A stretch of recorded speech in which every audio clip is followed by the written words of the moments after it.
నమస్తే, welcome to జేపీ9 news bulletin. ముందుగా headlines చూద్దాం. భోంగిరి లోక్సభ నియోజకవర్గం సన్నాహక సమావేశం అనంతరం విలేకరుల సమావేశం.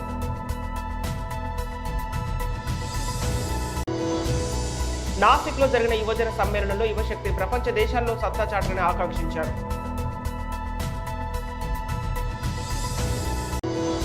సిద్దిపేట జిల్లా గజ్వేల్ మండలం దిలాల్పూర్ గ్రామంలో శ్రీలక్ష్మీ నరసింహస్వామి దేవాలయంలో ప్రత్యేక పూజలు.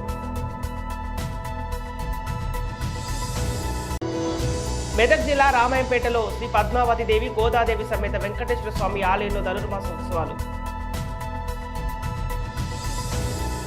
భోంగిరి లోక్సభ నియోజకవర్గం సన్నాహక సమావేశం అనంతరం విలేకరుల సమావేశం నిర్వహించుకోవడం జరిగింది. దాంట్లో పాల్గొన్న కార్యకర్తలంతా కూడా ఎంతో ఉత్సాహంగా, ఏమాత్రం ఓడిపోయినమన్న భావన లేకుండా బ్రహ్మాండంగా వచ్చే పార్లమెంట్ ఎన్నికల్లో విజయం సాధిస్తామన్న విశ్వాసంతో మాట్లాడినరు. కొన్ని విలువైన సలహాలు సూచనలు కూడా ఇచ్చిండ్రు. దాదాపుగా ప్రతి అసెంబ్లీ నియోజకవర్గం నుంచి 10-12 మంది కింది కార్యకర్తలే వచ్చిన వాళ్ళే ఎంపీపీ, జెడ్పీటీసీ, మండల స్థాయి నాయకులు, మున్సిపల్ నాయకులు వారే మాట్లాడడం జరిగింది. ఎన్నికల్లో వచ్చిన ఫలితాలపైన చర్చ చేస్తున్నారు. ఇంకా మనం ఏం చేయాల్సి ఉండే, అభివృద్ధి విషయంలో అద్భుతంగా చేసినాం. దేశ చరిత్రలోనే ఎక్కడ ఎప్పుడు ఏ రాష్ట్ర ప్రభుత్వాలు చేయని పథకాలని కేసీఆర్ గారు ప్రవేశపెట్టినరు. రాష్ట్ర అభివృద్ధిని అద్భుతంగా తీర్చిదిద్దినరు. కొత్తగా తెచ్చుకున్న రాష్ట్రం ఎటు పోవాలను దారి తెలియని పరిస్థితులలో వచ్చినాడు. మంచి లేక, కరెంట్ లేక, వ్యవసాయం లేక మొత్తం వలసలు పోతున్న స్థితిలో నుంచి ఇవాళ మళ్ళీ పట్టణాల నుంచి తిరిగి గ్రామాలకు వలసలు మొదలయ్యే పరిస్థితి తీసుకొచ్చి వ్యవసాయ రంగాన్ని కూడా అద్భుతంగా చేసి రాష్ట్రంలో అన్ని మౌలిక సదుపాయాలను పెంచి సంక్షేమాన్ని, అభివృద్ధిని కలిపి సమపాలనలో నడిపిన అద్భుతమైన పరిపాలన చేసిన కేసీఆర్ గారు ఇవాళ ముఖ్యమంత్రి లేకపోవడం అనేది ప్రజలు జీర్ణించుకోలేకపోతున్న విషయాన్ని వారి మాటల్లో చెప్పడం జరిగింది. చిన్న చిన్న పొరపాట్లు, స్థానికంగా వచ్చిన అపోహలు, కార్యకర్తలకు, నాయకులకు, ప్రజాప్రతినిధులకు మధ్యన వచ్చిన చిన్న చిన్న అపోహలు, అపార్థాలు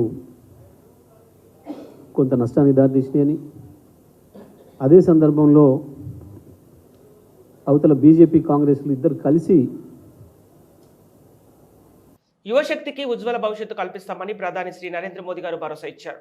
నాసిక్ లో జరిగిన యువజన సమ్మేళనంలో యువశక్తిని ప్రపంచ దేశాల్లో సత్తా చాటాలని ఆకాంక్షించారు. యువజనులను ప్రయోజనకారులుగా తీర్చిదిద్దేందుకు ప్రభుత్వం క్రియాశీలక ఆధునిక నైపుణ్య వ్యవస్థను రూపొందించిందన్నారు. मेरा युवा भारत संगठन से जिस तेजी के साथ देश के कोने कोने में युवा जुड़ रहे हैं, उससे भी बहुत उत्साहित हूं. मेरा युवा भारत, माय भारत संगठन की स्थापना के बाद ये पहला युवा दिवस है.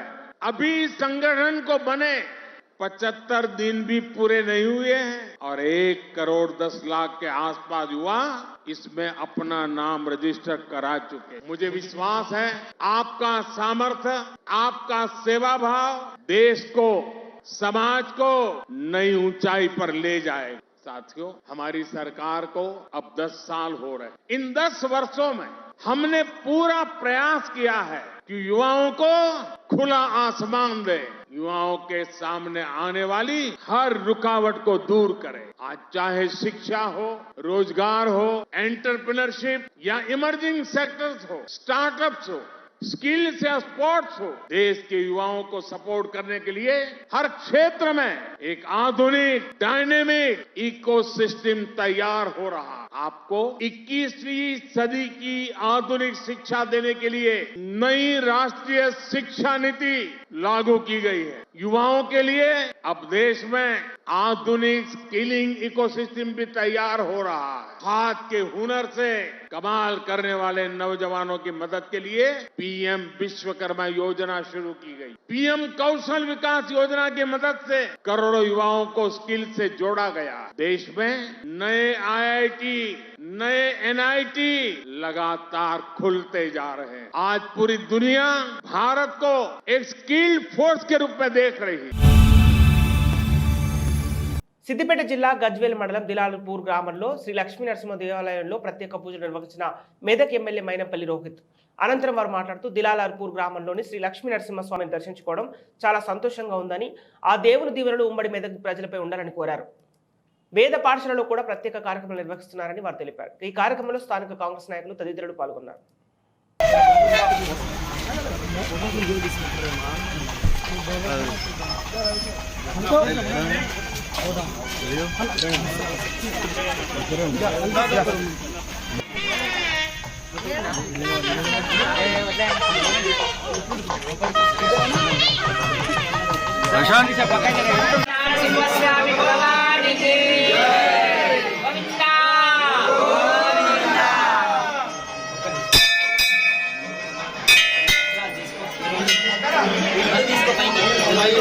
వర్గంలో మరి దిలాల్పూర్ గ్రామంలో మరి ఇవాళ లక్ష్మీ నరసింహ స్వామిని దర్శించుకోవడానికి మరి ఇక్కడికి రావడం జరిగింది.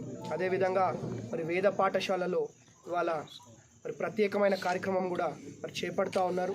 మరి అలాగే మరి దేవుడిని దర్శించుకొని మరి ఆ దేవుడి ఆశీర్వాదం, ఆ దేవుడి అనుగ్రహం మరి ఉమ్మడి మెదక్ జిల్లా, మొత్తం ఉమ్మడి మెదక్ జిల్లా ప్రజల మీద కూడా మరి ఉండాలని చెప్పి, ఉంటుందని చెప్పి మరి కోరుకుంటూ థ్యాంక్ యూ వెరీ మచ్. ప్రశ్నలు ఉంటాయి. మెదక్ జిల్లా రామాయంపేట శ్రీ పద్మావతి దేవి గోదాదేవి సమేత వెంకటేశ్వర స్వామి ఆలయంలో ధనుర్మాస ఉత్సవాలు ఘనంగా నిర్వహిస్తున్నారు. నేడు 29వ రోజు వెంకటేశ్వర స్వామి వారు కల్కి అవతారంలో భక్తులకు దర్శనమిచ్చారు. వేద పండితులు స్వామివారికి ప్రత్యేక పూజలు నిర్వహించారు. గత నెల రోజులుగా ధనుర్మాస పూజలను దిగ్విజయంగా పూర్తి చేసిన వేద పండితులు దోర్బాల కుమారస్వామి శర్మని మరియు ఆలయ అర్చకులు నల్లాది హాల్ వెంకటరమణ రమణాచార్యులను ఆలయ కమిటీ సభ్యులు భక్తులు శాలువతో సన్మానించారు. ఆలయ కమిటీ సభ్యులు భక్తుల ఆధ్వర్యంలో శ్రీ వెంకటేశ్వర స్వామి వారికి ఆస్థాన పల్లకి సేవ నిర్వహించారు. అనంతరం నేడు తిరుప్పావై 29వ రోజు ఫలశ్రుతి చదివారు. ప్రత్యేక పూజల అనంతరం భక్తులకు ఆలయ అర్చకులు తీర్థ ప్రసాదాలు వితరణ చేశారు. రేపటి రోజు ఆదివారం భోగి పండుగ సందర్భంగా శ్రీ వెంకటేశ్వర స్వామి ఆలయంలో శ్రీ గోదా రంగనాయకుల కళ్యాణం నిర్వహించబడుతుందని ఆలయ నిర్వాహకులు తెలిపారు.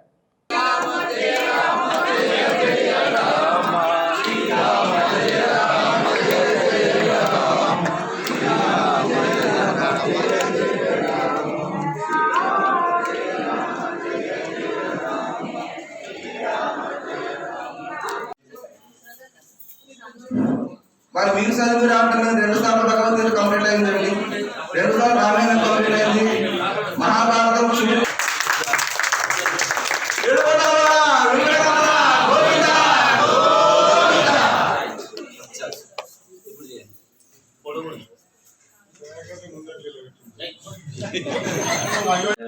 కోరుకుంటున్నాం. అదే కాకుండా మన దేవాలయ నిర్వహణలో గత నూతనంగా నిర్మించుకున్నటువంటి దేవాలయం 11 సంవత్సరాలు గడుస్తుంది. అప్పటి నుండి కూడా మన వంశపారపరంగా కూడా చేస్తున్నటువంటి కల్లంకిలో వెంకటరమణాచార్యులు గారికి కూడా సన్మాన కార్యక్రమం ఉంటుంది. మన రామాయంపేటలో వెంకటేశ్వర స్వామి దేవాలయం చాలా గొప్ప. అదే కాకుండా ప్రతిరోజు కూడా అలంకారాన్ని, స్వామివారిని మన కళ్ళ ముందే ఉండేట్టుగా అలంకారం చేసి మనందరికీ ఈ యొక్క అలంకారాన్ని చేసి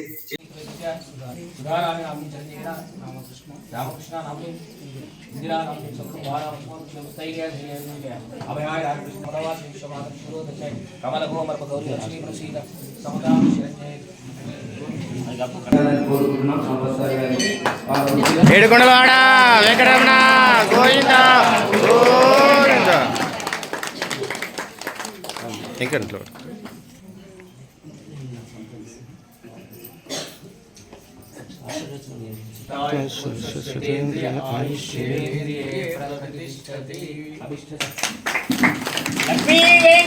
గోవింద జాతీయ స్థాయిలో మరోసారి సత్తా చాటిన విజయవాడ నగరం సుందర నగరాల్లో దేశంలో 6వ స్థానంలో నిలిచిన బెజవాడ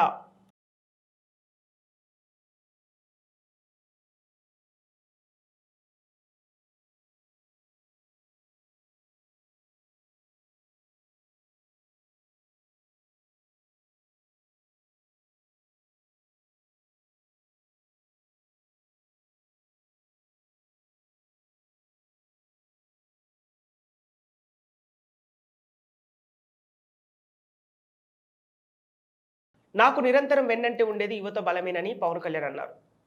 నువ్వు ఏది అనుకుంటే అది సాధిస్తావు. It all depends on the ability to imagine, ability నీ సంకల్ప శక్తిని బట్టి. సో మా నాన్న ఇది చెప్తామంటే నేను అడిగేవాడిని, నేను ఏదనుకుంటే అది అవుతాను అనుకునేవాడిని. ఇమాజిన్ మా చాలా సింపుల్ హౌసెస్ మా, పెద్ద డబ్బున్న వాళ్ళు ఎవరు ఉండేవాళ్ళు కాదు. మా నాన్న మ్యాక్సిమం అయితే ఎస్ఐ మా నాన్న. అంటే నాకు ఎవరన్నా కారులో వెళ్తుంటే నాకు ఊహించుకున్నాను అసలు ఎట్లా వీళ్ళు కారు కొనుక్కుంటారు అనుకునేవాడిని. అంటే వాళ్ళు ఏం చేస్తే కారు వచ్చింది అనుకున్నాను. ఇట్లా ఫిల్డ్ విత్ క్వశ్చన్స్. సో నాకు ఆ సమాధానాల కోసం ఎత్తుకోండి. So I was political active right from my childhood and quite enthusiastic ఉండేది. Maybe this questions made me to think. So అట్లా ప్రాసెస్లో I was thinking I want become many things. I want become a scientist, I want become అనుకుంటే మా నాన్న అడిగారు. మా నాన్న great devotee of Ramakrishna Paramahansa and Swami Vivekananda. So ఆయన అడిగితే ఆయన ఏమనంటే, నువ్వు ఏది అనుకుంటే అది అవుతారో that's what Swami Vivekananda says. అంటే నేను అన్నాను, do think I can become like you know ఒక విపరీతమైన శారీరక బలం కావాలి నాకు, where I can throw an elephant. ఒక ఏనుగుని పడేసేంత శక్తి ఉంటుందా అంటే నేను ఎంత ఉండేవాడిని. నాకు చిన్నప్పటి నుంచి స్ట్రెంత్ పిచ్చి నాకు. దేనికి అంటే నాకు ఆస్తమా ఉండేది. నేను పరిగెట్టలేకపోయాను. స్కూల్స్లో గేమ్స్లో పార్టిసిపేట్ చేయలేకపోయాను. సో నాకు కోటరామూర్తి ఒకటి ఇష్టం. అంటే ఆయన గుండెల మీద బండరాలు పెట్టి కొట్టించుకోవడం ఇవన్నీ అలా అంటే అన్నీ చేసేవాడు కదా. తెలుగు పాటలు ఉండేవి. ఇవన్నీ చేయొచ్చా అంటే చేయొచ్చు అనేవాడు మా నాన్న. సార్ నాకు that started Leonardo da Vinci and Swami Vivekananda were my fascinating people for me. So that's what made me. అంటే ఒక వ్యక్తి ఇన్ని చేయగచ్చా అంటే దట్స్ హౌ ఇట్ స్టార్ట్స్. ఏదైనా సరే వెరీ సింపుల్. ఈరోజు నేను ఏదో మీకు భాషను ఇవ్వడానికి ఉపన్యాసం ఇవ్వడానికి కాదు, కానీ just to take off to understand. That's what I believe in. And of course my social understanding, political process. The reason why I made me to come in to politics అంటే, చిన్నప్పుడు ఏముంటుంది, చదువుకునేటప్పుడు పాఠాల్లో చాలా అద్భుతమైన వ్యక్తులు ఉంటారు. నిజ జీవితంలో ఎమ్మెల్యేస్ని పిలిస్తేనేమో నాకు. జనవరి 19న విజయవాడలో డాక్టర్ బాబాసాహెబ్ అంబేద్కర్ విగ్రహావిష్కరణ జరుగుతుందని అంబేద్కర్ కోనసీమ జిల్లా అయినవిల్లి మండలం జెడ్పీటీసీ గన్నవరపు శ్రీనివాసరావు చెప్పారు. మండల కేంద్రమైన ముక్తేశ్వరంలో శుక్రవారం మీడియా సమావేశంలో ఆయన పాల్గొన్నారు. ఇక విజయవాడలో ఏ మూల నుంచి చూసినా రాజ్యాంగ నిర్మాత అంబేద్కర్ కనిపిస్తారని చెప్పారు. సామాజిక న్యాయానికి వైఎస్ఆర్సీపీ సీఎం వైఎస్ జగన్ పెద్దపీట వేసినట్లు తెలిపారు. 125 అడుగుల అంబేద్కర్ విగ్రహావిష్కరణ చరిత్రలో నిలిచిపోయే బహుమానమని పేర్కొన్నారు. భారత జాతి గురించి, మన దేశం గురించి చెప్పాలనుకున్నా మొదట చెప్పాల్సిన పేర్లలో అంబేద్కర్ పేరు ఉంటుందన్నారు. విజయవాడ నడిగొడ్డున అంబేద్కర్ విగ్రహం ఏర్పాట్లో వైఎస్ జగన్ సంకల్పం కనిపిస్తుందన్నారు. అంబేద్కర్ ఎక్కడో ఊరు బయట కాదు, నగరం నడిగొడ్డున ఉండాలని సీఎం జగన్ భావించారన్నారు. అదృష్టవశాత్తు విజయవాడ నగరం కూడా అందుకు చాలా సానుకూలమైందన్నారు. అందుకే అంబేద్కర్ విగ్రహాన్ని సీఎం జగన్ అక్కడ ఏర్పాటు చేసినట్లు ఆయన తెలిపారు. 400 కోట్లతో సీఎం జగన్ విజయవాడలో నడిగొడ్డున అంబేద్కర్ విగ్రహం ఏర్పాటు చేయడం పెద్ద చరిత్ర సృష్టిస్తుందన్నారు. యువ నాయకులు, నవ్యాంధ్రప్రదేశ్ ముఖ్యమంత్రి వర్యులు జగన్మోహన్ రెడ్డి గారు వారికి ముందుగా ఇటు మీడియా మిత్రుల ద్వారాగా, అలాగనే వైఎస్ఆర్ కాంగ్రెస్ పార్టీ కుటుంబ సభ్యులు ద్వారాగా, అలాగనే అంబేద్కర్ అభిమానుల ద్వారాగా నేను ముందుగా గౌరవ ముఖ్యమంత్రి వర్యులకి శుభాకాంక్షలు, ధన్యవాదములు తెలియజేసుకుంటున్నాం. విద్య అనేది చాలా అతి ముఖ్యమైనది, చాలా అతి ప్రాధాన్యత అనేది. బిఆర్ అంబేద్కర్ గారు ఈవేళ అన్ని డిగ్రీలు చదివారంటే విద్యతోటే దేనైనా మనం సాధించగలం. విద్య అనేది అది అతి ముఖ్యమైనది. అలాగనే జ్యోతిరావు పూలే గారు, ఆయన విప్లవ యోధులు, సామాజిక న్యాయ విప్లవ యోధులు. మరి అట్లాగనే కాకుండా మొట్టమొదటి ఈ యొక్క భారతదేశంలో మహిళా ఉపాధ్యాయురాలుగా సావిత్రిబాయి పూలే గారిని కూడా ఆయన మరి ఉపాధ్యాయులుగా నెలకొల్పి మరి అక్కడ ఎవరైతే అణగారిన వర్గాలు ఉన్నారో అణగారి వర్గాలకు అందరికీ కూడా విద్యను నెలకొల్పాలనేటువంటి ఆలోచన విధానం జ్యోతిరావు పూలే గారిది. అలాంటి ఆలోచన విధానం అలాగనే మన బాబు జగజ్జీవన్ రావు గారు కూడా ఆయన ఎన్నో విప్లవాత్మకమైనటువంటి నిర్ణయాలు తీసుకున్నారు. ఆయన పార్లమెంట్లో ఎన్నో చక్కటైనటువంటి విషయాల్లో చర్చించడం జరిగింది. మరి గౌరవ ముఖ్యమంత్రి వర్యులు ఆయన తీసుకున్నటువంటి గొప్ప నిర్ణయాన్ని అందరూ కూడా హర్షధ్వానాలతో ఆయనకి ధన్యవాదములు తెలియజేసుకుంటూ మరి ఆ మహనీయుడి విగ్రహాన్ని నెలకొల్పినందుకు గౌరవ ముఖ్యమంత్రి వర్యులకి మరి హృదయపూర్వకంగా మరి ఆ యొక్క ప్రారంభోత్సవానికి వెళ్ళి మరి అక్కడ ఆ ప్రారంభోత్సవ కార్యక్రమంలో పాల్గొని ఆ యొక్క బిఆర్ అంబేద్కర్ గారి యొక్క విగ్రహానికి నివాళులు అర్పించి గౌరవ ముఖ్యమంత్రి వర్యులు గారు తీసుకున్నటువంటి జగన్మోహన్ రెడ్డి గారు తీసుకున్నటువంటి నిర్ణయాన్ని మీరు ఈ యొక్క ప్రాంతానికి ఈ ఆంధ్ర రాష్ట్రానికి ఒక దిక్సూచిలాగా బిఆర్ అంబేద్కర్ గారిని మరి ఒక నడి బొడ్డున మీరు నిలబెట్టినందుకు మేమందరం కూడా మీకు హర్షిస్తున్నామని మరి ఇక్కడ ఉన్నటువంటి దళిత సంఘ నాయకులు అవనివ్వండి, అభిమానులు అవనివ్వండి, అలాగే వైఎస్ఆర్ కాంగ్రెస్ పార్టీ కుటుంబ సభ్యులు అవనివ్వండి, అందరూ కూడా మరి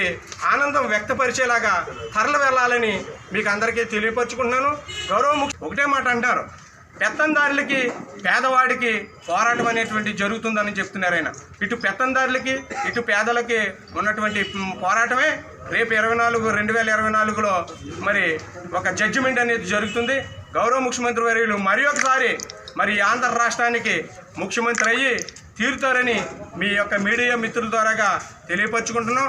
అలాగనే కాకోకుండా గౌరవ ముఖ్యమంత్రి వర్యులు జగన్మోహన్ రెడ్డి గారు మరి రేపు జనవరి 19వ తారీఖున మరి బిఆర్ అంబేద్కర్ గారి నిలువెత్తు విగ్రహాన్ని విజయవాడలో ఆవిష్కరణకి ఈ మండలాన్ని నుంచి ఉయ్యెత్తున తరలి వెళ్ళి మరి అటు గౌరవ ముఖ్యమంత్రి వర్యులు జగన్మోహన్ రెడ్డి గారు తీసుకున్న నిర్ణయానికి అలాగనే బిఆర్ అంబేద్కర్ గారికి ఘనమైనటువంటి నివాళులు అర్పించడానికి ఇక్కడి నుంచి అధికమైనటువంటి ఇటు అంబేద్కర్ గారి అభిమానులు అవనివ్వండి, వైఎస్ఆర్ కాంగ్రెస్ పార్టీ కుటుంబ సభ్యులు అవనివ్వండి వెళ్ళి మరి ఆయనకి సంఘీభావం తెలియపరుచుకుంటారని నేను ఈ సభాముఖంగా అలాగనే మీడియా మిత్రులకి అందరికీ కూడా నేను తెలియపరుచుకుంటున్నాను.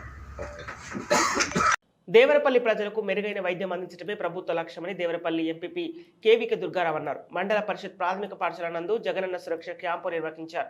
ఈ కార్యక్రమంలో ప్రారంభించిన ఎంపీపీ మాట్లాడుతూ గ్రామీణ ప్రాంతాల్లో ప్రజలకు కార్పొరేట్ వైద్యాన్ని అందించేందుకు జగనన్న సురక్ష కార్యక్రమాన్ని రాష్ట్ర ముఖ్యమంత్రి ప్రవేశపెట్టి సమర్థవంతంగా అమలు చేస్తున్నారని తెలిపారు.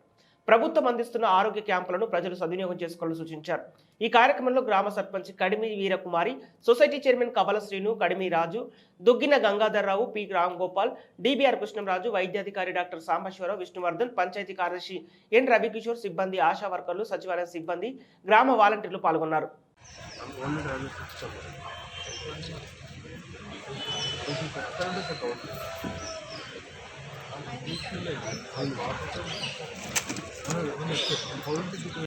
అందరూ అమ్మా వాలంటీర్స్ అందరూ ఎదురుకొచ్చేయండి. సచివాలయ సిబ్బంది కంప్లైంట్ ఇంకా ఎన్వాల్వ్ కూర్చున్నది. ఫస్ట్ 1, 2, 3 లైన్లు రావాలి. అందరూ ఎదురుకు రావాలమ్మా. వాలంటీర్స్ చెప్తున్నాము, ఫస్ట్, సెకండ్, థర్డ్ లైన్స్ ఖాళీగా పేపర్కి ఖాళీగా వెళ్తాయి.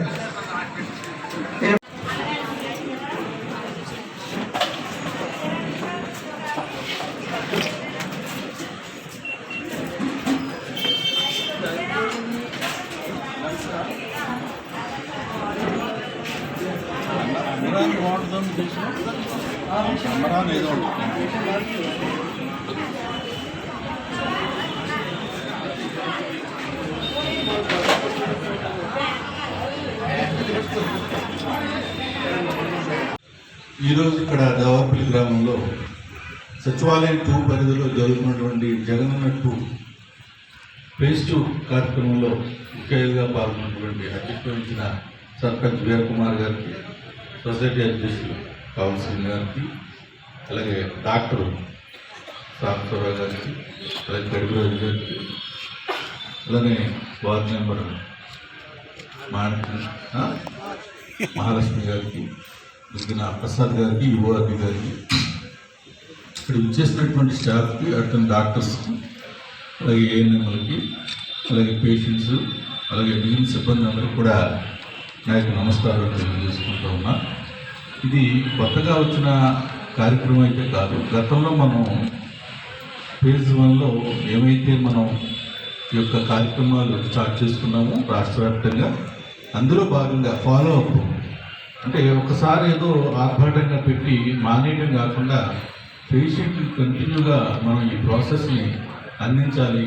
అలాగే వాళ్ళ ఇంటికి వెళ్ళి వాళ్ళ గడపకి కూడా ఈ కార్యక్రమాలన్నీ కూడా విశదీకరించి వాళ్ళకు ఉన్నటువంటి సమస్యలన్నీ కూడా క్షుణ్ణంగా పరిశీలించి ఏ విధమైనటువంటి సహాయం, వైద్య సహాయం వాళ్ళకి కావాలో దాన్ని వాళ్ళకి అందించే విధంగా అందులో భాగంగా మాత్రమే ఈ ఫేజ్ 2 అనేటువంటి కార్యక్రమాన్ని మన ముఖ్యమంత్రి జగన్మోహన్ రెడ్డి గారు రూపొందించడం జరిగింది. అలానే సుమారు 50 మంది ఇప్పటి వరకు మన యొక్క 2 పరిధిలో రిజిస్ట్రేషన్ చేయించుకోవడం జరిగింది.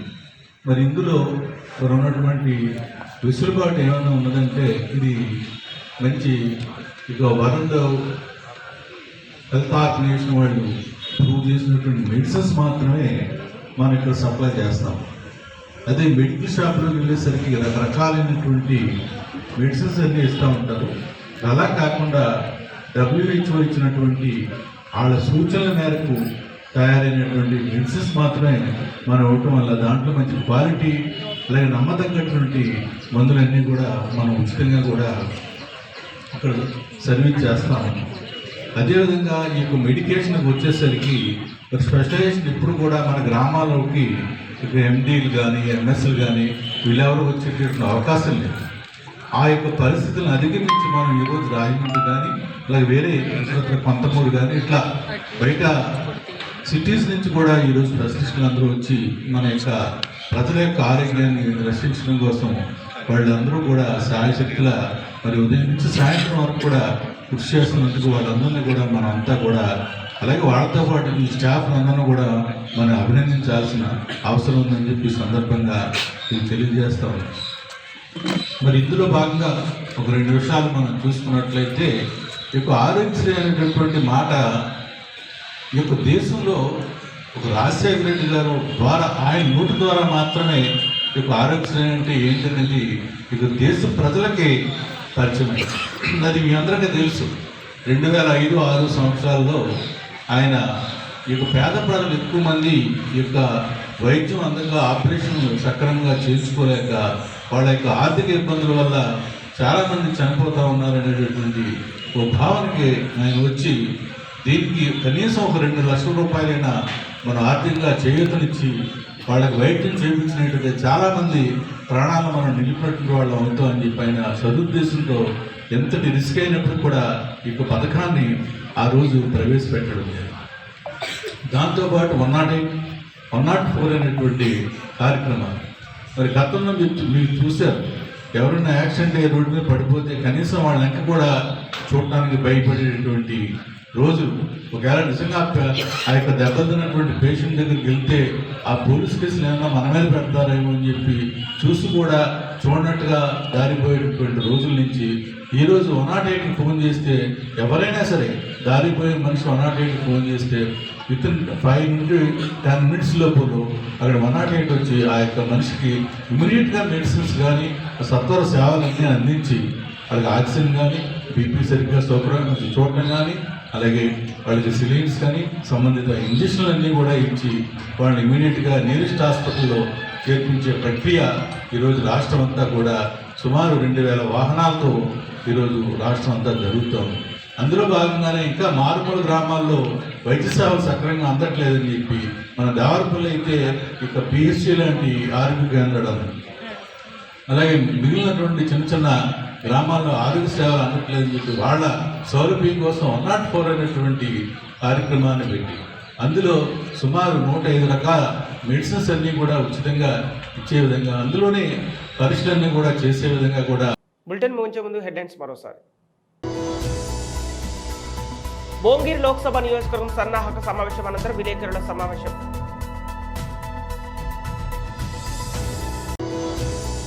నాసిక్లో జరిగిన యువజన సమ్మేళనంలో యువశక్తి ప్రపంచ దేశాల్లో సత్తా చాటాలని ఆకాంక్షించారు.